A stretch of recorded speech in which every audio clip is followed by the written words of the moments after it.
Since after independence, Pakistan has sought support from various major powers, one of which is linked to Russia.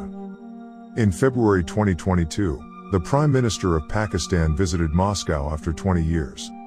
Prior to 2000, there had been many ups and downs, and relations needed to be more stable and not warm.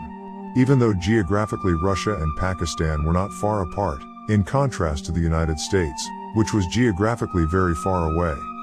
However, Pakistan's relationship is even closer to the United States. Many conditions and situations affect this relationship, so that sometimes Pakistan is seen as closer to the United States, sometimes closer to Russia. From a theoretical point of view, what the Pakistani government is doing is a form of realism. Pakistan's actions by establishing diplomatic relations with Russia and the United States as strong and superpower countries certainly face many risks. Pakistan did not hesitate to turn the tables and pressure and deceive these countries for its sake and inflame civil war.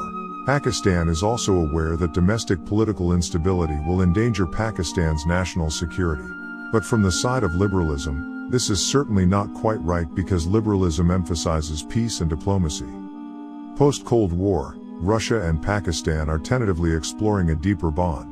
The post-Soviet turmoil around the old fringes of the former communist power created the foundation for Russian-Pakistani diplomacy and a conflict of interests between them. Bilateral tensions resulting from civil war conflicts in Middle Eastern countries do not hinder cooperation even when they limit it. Much of the framework for post-Cold War Russia-Pakistan relations became clear in 1999. From an economic point of view, it is important for Russian and Pakistani farmers to awaken the huge strategic potential of their relationship, one of which is through energy imports, pipelines and connectivity infrastructure.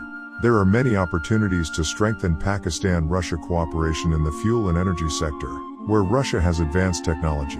For at least 3 decades, Pakistani authorities have wanted to offer Pakistan an energy pipeline. Russia's involvement in Pakistan's pipeline politics has not had better results than Pakistan's previous efforts in this area. So far, the most advanced attempt envisioning a role for Russia is the North-South pipeline, now better known as the Pakistan Current. On a security and defense front, Pakistan has been hesitant to continue its status as a frontline state and even more so has abandoned the Taliban, which has been the vehicle Pakistan has finally used to achieve its multi-decade goal of ensuring a friendly regime in Kabul. In 2021, Russian ships joined the Pakistan Navy's multilateral exercise SAFE, which focuses on transnational threats, just ahead of that year's bilateral Arab monsoon exercises. After the U.S. invasion in 2001 in the context of deteriorating U.S.-Russia relations, Russia has also become increasingly wary of America's lasting footprint in Central Asia. The success of establishing a relationship with a country does not guarantee that it will last. In this article, the Prime Minister of Pakistan had a successful relationship with the U.S. at the end of the Trump administration, but failed while Joe Biden was in charge. On the other hand, Pakistan entered into relations with Russia at an inopportune moment. The symbolism of their relationship was taken over by the Ukrainian crisis and completely thwarted the Russian invasion of Ukraine. It is unfortunate because of this and because Pakistan is currently grappling with a multifaceted political crisis.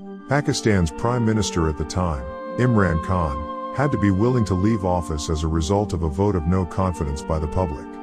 The new coalition government inherited an economic crisis largely caused by commodity and energy shortages sparked by the Russian invasion.